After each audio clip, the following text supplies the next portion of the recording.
Hey free-to-play gang, welcome back to another video. Today we will be playing Higan Iruthil. So this is going to be a new game that is not yet released globally. It's currently only released in Singapore, Malaysia and Canada, and please do not ask me when they are going to globally release it. All I know is that it's probably going to be like within the first or second quarter, I think, which is pretty soon. Okay, so it's pretty soon. So this is going to be a first look video of whatever that you might expect in this game when the game launches. So currently, I think there are just a few things that needs to be changed, like maybe some of the translation issues and all that. But apart from that, the game itself looks pretty good. It looks pretty fine. The graphics and the animations, they are all very, very appealing.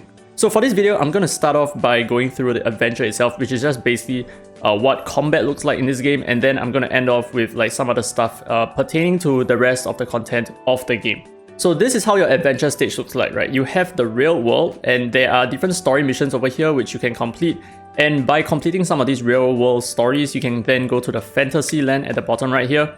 And that unlocks like your fantasy stages. And by beating each of these okay, so like for example, right? So for example, for this, by clearing all the many stages in the fantasy land, you would then be able to go into region clans, which kind of feels the same, except that by clearing it, this is what you might obtain. So you will get passive income rewards this way. So let's go ahead and do like maybe like a couple of runs here, just to see what just to see what the combat looks like. And I must say that it is pretty fast paced, but at the same time, it is not very difficult for players who have trouble controlling different characters at any one time. It's not like mind-bogglingly taxing on your brain or something like that. It is not the case at all. It's quite simple. So your ranged units should just go behind, and then your close units should just go in front, and that's about it. So that's like the general rule of thumb.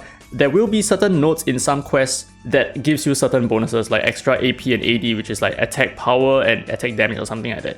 But anyway, we're just going to go with this for now. So we have one mage, we have a healer, we have two tanks. So let's see how this works, right? So I like the way combat flows from wave to wave to wave. So you understand in just a bit, right? So like for example, from story node to story node to story node, it does change.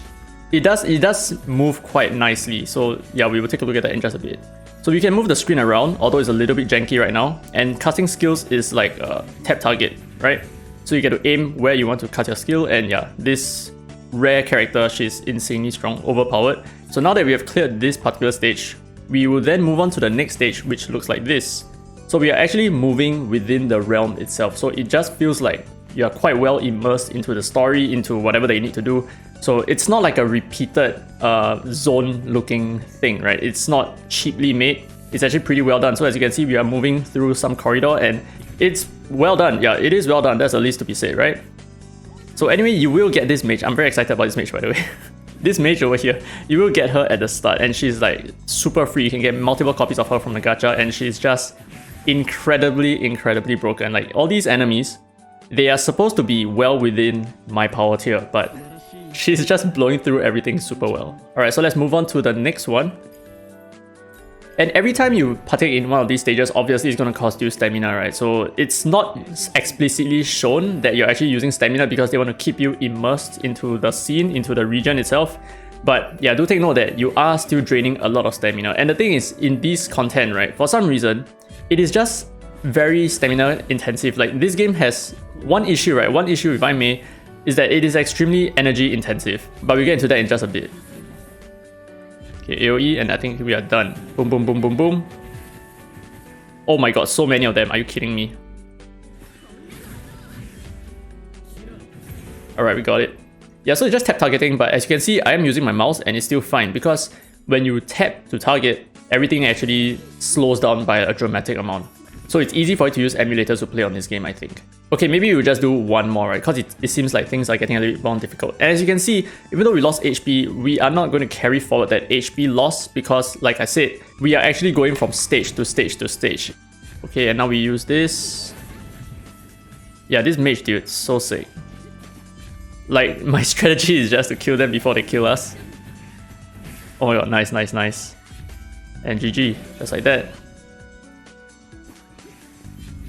And instead of like tap targeting, you can also double tap if you want the computer to just decide for you who they want you to target, or maybe like the closest target or something like that. But anyway, nice. So now we are troop level 20, fantastic stuff. Now, as you can see, we have a stamina over here, right? So what you notice is that stamina recharges super freaking slow, and every time you do one of those quests, it costs you about 12 to 15 stamina, right? But at the same time, the stamina recovery, even though it says a minute here, is actually 6 minutes per stamina. So in order for you to partake in one of those quests, you need to wait an entire hour, or at least from the way it's designed right now, you might need to wait 1 whole hour just to do that one run one time, and sometimes it might even cost you 1.5 hours depending on how much stamina is required for that one particular run.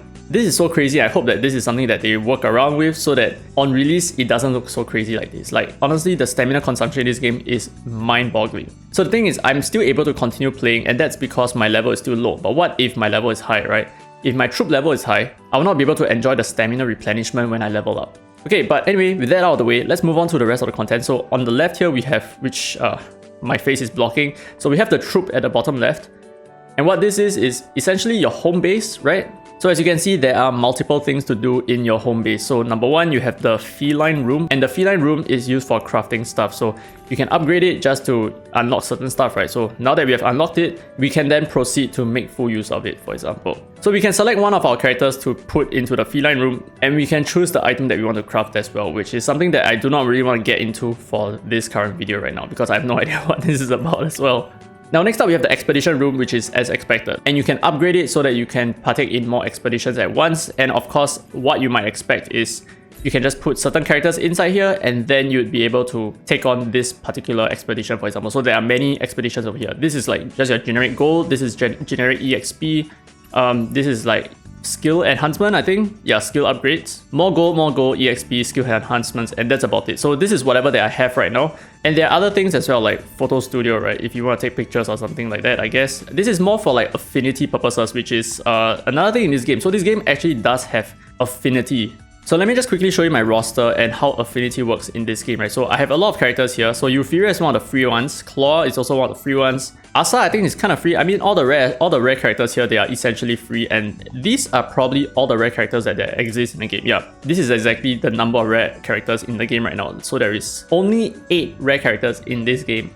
So it's gonna be quite easy for you to fully upgrade them. So the upgrading process, right? Essentially, if you obtain more dupes, you can then further awaken this particular character like so, right? As you can see here, these are the shards that I have of this character.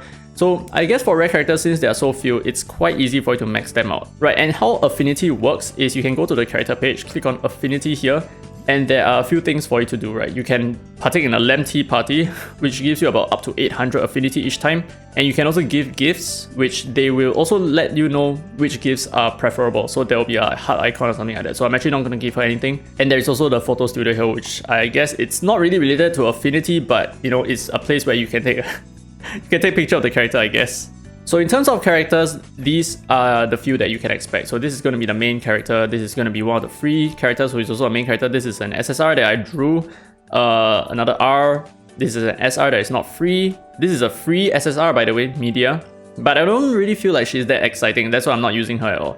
And I also have another SSR that I drew by chance, but I'm also not going to use her because I don't find that her role is that interesting, because there are a few roles here, right? There is a Guardian, there is a Ranger, there is a Hoplite Caster, Assassin, and Adultrix, which is essentially a healer. So the right side, they're all ranged. The left side, they're all melee. And I'm not too fond of melee characters right now because I feel like the main melee character is good enough. And this Fen, or Fanny, she's a character that you buy for $1 single, so I just got her anyway. This tank is also free, and as you can see, you can actually rotate them and you can like look around and all that kind of good stuff, right? And then moving on, we have Kier, and we have Black, who also looks pretty good, I think.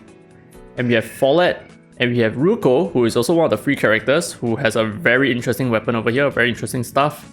Mireya, who is also, I think, one of the main characters, one of the directors in the game. And we have Ume, also another main character, looks pretty cute, I guess, if you're into this kind of shit. Kodia as well, very nice. Sela, Momel, who looks really nice. I like her design a lot, very cool. And Issa, and that's about it, right? So those are the characters that I have unlocked, and these are the characters that I've yet to unlock. Gildan, there is Caesar, very nice. There is Rita, Moetsu, what the heck, Moetsu maybe.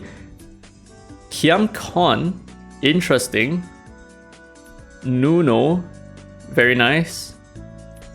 Liv with the floating fish, wow, very interesting. Queen, and I think this is an SR character. And yeah, that's about it. So these are all the characters that exist in the game right now, and it's not a lot, and I think they're gonna introduce more characters as we progress anyway, because right now in the banner itself, right, so this is called the Wish, there are 2 new characters. So one is gonna be Eluya and the other is going to be Gul'dan, which I am more interested in pulling. So I think for this video I am just gonna pull directly for Gul'dan, and let's just see what we get. And of course we can take a look at how the animation looks like. So this is the animation. So essentially what happens is you can just draw anything and it doesn't really matter at all. So maybe we can just draw something completely random, like maybe like this, like this, like this. And yeah, that's about it. So we completed a very nice drawing using like 10 points. So like 10 star points, right? So hopefully this triggers an orange light and that would be epic. Okay, we failed. RIP. RIP. We only got 1 SR as well.